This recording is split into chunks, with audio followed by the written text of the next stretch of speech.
اچھا، ایک اور سوال سبیلوں کے حوالے سے پوچھا جاتا ہے کہ محرم میں سبیلیں لگانا، ان سبیلوں سے پانی پینا. تو دیکھیں وہ بھی شیعہ حضرات کا مسلک ہے، ان کا کانسیپٹ ہے کہ وہ حضرت حسین کے نام کی سبیلیں لگاتے ہیں. میں بار بار کہہ رہا ہوں کسی کو چھیڑے نہیں، اپنا مسلک چھوڑے نہیں، دوسرے کو چھیڑے نہیں. یہ میں اہل سنت والجماعت کے لیے مسائل ریکارڈ کروا رہا ہوں کہ ہمارے لیے کسی بھی چیز کے جائز اور ثواب ہونے کے لیے دلیل کی ضرورت ہے. دلیل قرآن و سنت ہے، صحابہ ہیں. تو ہمیں نہ اہل بیت سے اس کا کوئی ثبوت ملتا ہے، نہ صحابہ سے، نہ قرآن و سنت سے کہ محرم میں صحابہ نے سبیلیں لگائیں. حضرت حسین رضی اللہ تعالیٰ عنہ کی شہادت کے بعد اہل بیت میں سے کسی نے سبیلیں لگائی ہوں یا انہوں نے سبیلیں لگانے کا حکم دیا ہو، کہیں بھی نہیں ملتا. یہ عمل بھی بدعت ہے، ناجائز ہے، اس سے اجتناب کریں. اور ایک عجیب بات ہے، کبھی آپ اس کو غم کا مہینہ کہتے ہیں اور کالے کپڑے پہنتے ہیں اور سبیلیں لگا کے لوگوں کو شربت پلا رہے ہیں. تو یہ تو خوشی کے موقع پہ ہوتا ہے نا، خوشی کے موقع پہ کھلایا پلایا جاتا ہے. تو یہ ایک کنفیوژن ہے کہ یہ خوشی منا رہے ہیں کہ غم منا رہے ہیں. تو کھلانا پلانا خوشیوں کے موقع پہ ہوتا ہے.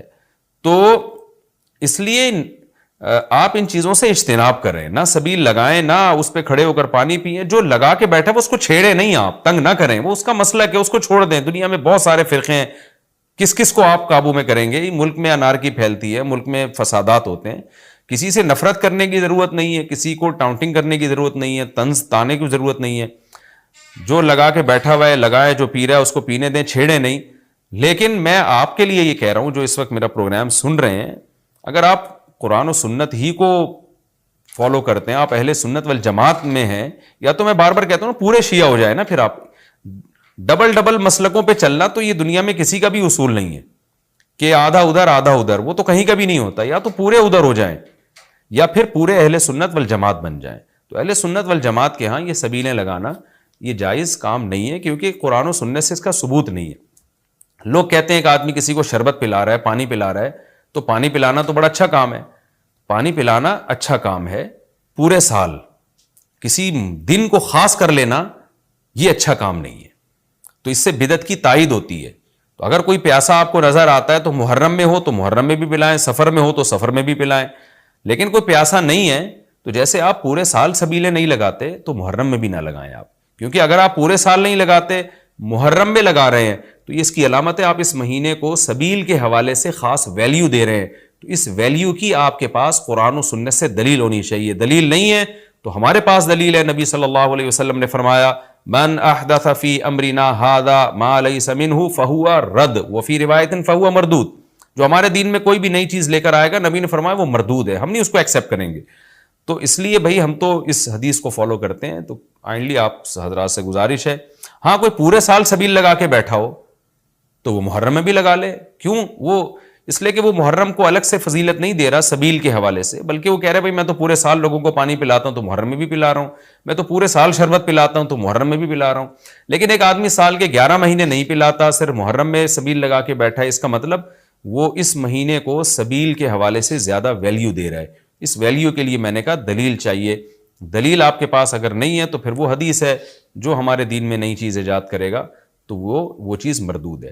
اس لیے اس عمل سے بھی اجتناب کریں. دیکھیں جنت میں جانے کے لیے ہمیں وہ کام کرنے پڑیں گے جو اللہ رسول نے بتائے ہیں، اور اس میں اپنی طرف سے ایڈیشن کرنا یہ ناجائز ہے. اس عمل کو شریعت میں بدعت سیئہ کہا جاتا ہے. اللہ تعالیٰ ہماری حفاظت کا کرے. مسئلہ تعزیہ جو ہے اس کا مسئلہ مختلف بھی ہے. اتنا میں بتاؤں گا، کنفیوز نہیں ہونا. تعزیہ کو شرائط کے ساتھ اگر بٹھایا جائے تو جائز ہے، لیکن وہ شرائط پورے کرتے نہیں لوگ. اور ہم نے اگر اتنا ہی شوشہ کھول دیا تو بڑے بڑے دروازے لوگ کھول دیں گے. بات صرف اتنی تھی تعزیہ کی. امام حسین کا جو روضہ ہے اس روزے کی شکل کی کوئی چیز بنا کر کے آپ نے رکھ دیا، تو کسی بھی بزرگ کے روزے کی شکل بنا کر کے رکھنا مستحسن ہے، کوئی حرام کام نہیں ہے، ناجائز نہیں ہے. جیسے ہم گنبد خضرا بناتے ہیں، خانہ کعبہ بناتے ہیں، ہوتا ہے گنبد خضرا جہاں ہوگا ہم تعظیم کے ساتھ دیکھتے ہیں. لیکن اس کے ساتھ اگر ایسے معاملات ہوں کہ اس کو لے کر کے سڑکوں پہ ہم گھومیں گے، ناچیں گے اور پھر اس پر چڑھاوے کریں گے، پھر اس کے ساتھ اپنے عقیدے جوڑ لیں گے، تو یہاں سے شیطان پھر گمراہ کرنا شروع کرتا ہے. کہ چند سالوں پہلے ہم نے دیکھا بہت خرافات ہو رہی ہے، ایک جگہ ہم نے کہا منع ہے، انہوں نے فوراً اس کو ختم کر دیا، نہیں کریں گے۔ ہاں میں نے کہا کہ ٹھیک ہے، مولا حسین کے روزے کی شکل بناؤ، ہر گھر میں بنا کر کے رکھو، یاد کے لیے اچھا اپنے بچوں کو دکھاؤ کہ یہ مولا حسین کا روزہ ہے۔ ہم جیسے گنبد خضرا رکھتے ہیں اپنے گھروں میں، خانہ کعبہ رکھتے ہیں، امام حسین کا روزہ رکھنے میں کون سی دقت کی بات ہے؟ میں اتنا زیادہ مخالف نہیں ہوں اس چیزوں کا، رکھو، آپ پیتل کا بناتے بناؤ، تانبے کا بناتے بناؤ، سونے کا بناتے ہو بناؤ، اس میں حرج نہیں۔ ہم جس چیز کی مخالفت کرتے ہیں وہ خرافات و حرام کاریاں جس کو باہر سڑکوں پر کیا جاتا ہے، میں اس کا مخالف ہوں۔ خیر بات آئی، بند ہو گئی، لیکن ہوتا کیا تھا معلوم ہے؟ چند دنوں کے بعد دوسرا محرم آیا تو گھر والے کہتے ہیں کہ حضرت وہ تو بند ہیں لیکن بچے ویسے ہی ناچ رہے ہیں، ہاتھ ایسے لمبے کر کے خود پنجہ بن گئے ہیں اور ناچ رہے ہیں۔ تو میں اس چیز کو مثال میں اس لیے بتا رہا ہوں کہ بنی اسرائیل بچھڑے کی پوجا کرتے تھے، حکم آیا ان کے قتل کا، قتل بھی ہوئے، بچھڑا بھی مار دیا گیا، لیکن زمانے تک ان کے دلوں سے بچھڑے کی محبت گئی نہیں تھی۔ وہی ذکر آج کی آیت میں نے پڑھا ہے، اللہ فرماتا ہے ثم اتخذوا العجل من بعد ما جاءتهم البینات، پھر یہ بچڑے کو ایسا لے کر کے بیٹھے رہے جبکہ ان کے سامنے کھلی ہوئی نشانیاں تھیں۔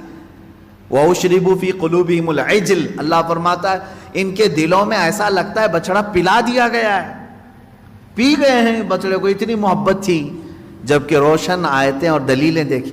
تو خلاصہ یہ ہے میرے عزیزو، کہنے کا مطلب کہ بعض چیزیں گمراہیاں ایسی ہیں جن کو چھوڑنے کے بعد بھی وہ کچوکے لگاتی رہتی ہیں، برے گناہ بھی ایسے ہیں جن کو چھوڑنے کے بعد وہ دوبارہ دماغ میں وسوسے ڈالتے رہتے ہیں۔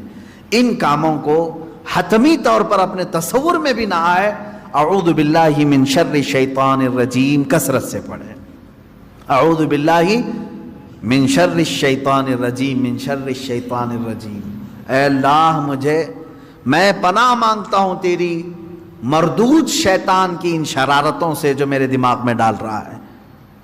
تو یہ اسی کی طرف سے ہوتی ہیں، وہ پرانے راستے پر لے جانا چاہتا ہے، گمراہی کی طرف لانا چاہتا ہے۔ وہ خرابیاں جن کو تم چھوڑ کر کے آئے ہو یاد دلاتا ہے، ایک بار اور چلا جاؤ۔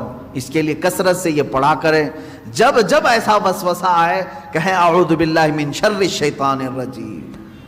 آج ہی صبح گناہ سے توبہ کیا، سوچا کہ نہیں کروں گا یہ گناہ، لیکن رات ہوتے ہی پھر خیال آیا ایک بار اور کر لوں، میں بتا رہا ہوں فوراً اس وقت یہ پڑھو اعوذ باللہ من شر الشیطان الرجیم۔ اے اللہ میں تو چھوڑ چکا تھا شیطان مردود، پھر مجھے لا رہا ہے وسوسے، میں تیری پناہ مانگتا ہوں مردود شیطان کی شرارتوں سے۔